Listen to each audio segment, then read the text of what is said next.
from Mobility Engineering, back again with another Q&A. Thank you very much for tuning in to the videos. We love them, and thank you very much for sending in those questions. We love them even more. And as I always say, please hit that trusty subscribe button, like my trusty subscribe pillow, sorry. Hit that button down there that looks like this. And please support us to get to that 1,000 subscribers, and we'll get a new pillow. We're almost at 400, which is very exciting. So hit that button and let's get going.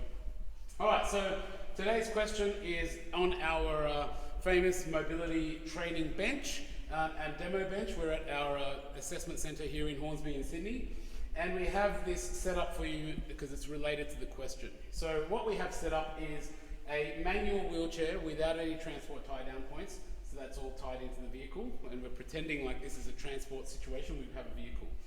The question is a very small, specific question about this setup, and it's around the brakes on the wheelchair.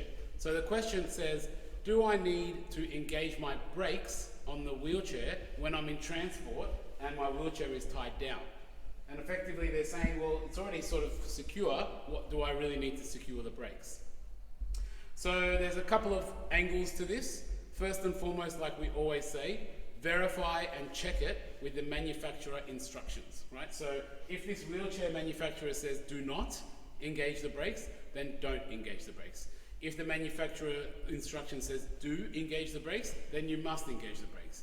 If the manufacturer's instructions doesn't say anything about the brakes, then yes, you should and you must engage the brakes. And I'll explain to you why.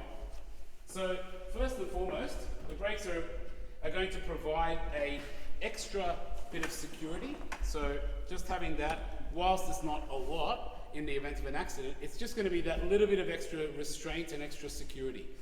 However, the main reason that we need to make sure these brakes are locked is in the form of transport, the vibration of your seat can cause major fatigue on your back and on your body, right?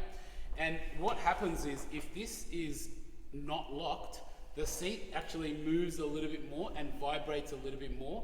And whilst it may not be noticeable to the naked eye or directly noticeable, it's definitely very noticeable to the person that sits on the chair.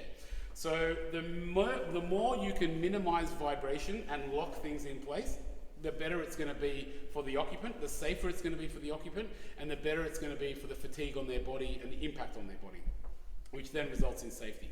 So long and short of it is, yes, always hit the brakes. Don't hit the brakes only if the manufacturer of the wheelchair says for some reason not to hit the brakes. Otherwise, always hit the brakes, tie it up properly like what we've done here onto the steel frame. This is actually not a fully transport approved chair, which is a common way that people transport. So I wanted to show you that so I can show you that, hey, it still does tie into the frame, but I still need to hit those brakes, right?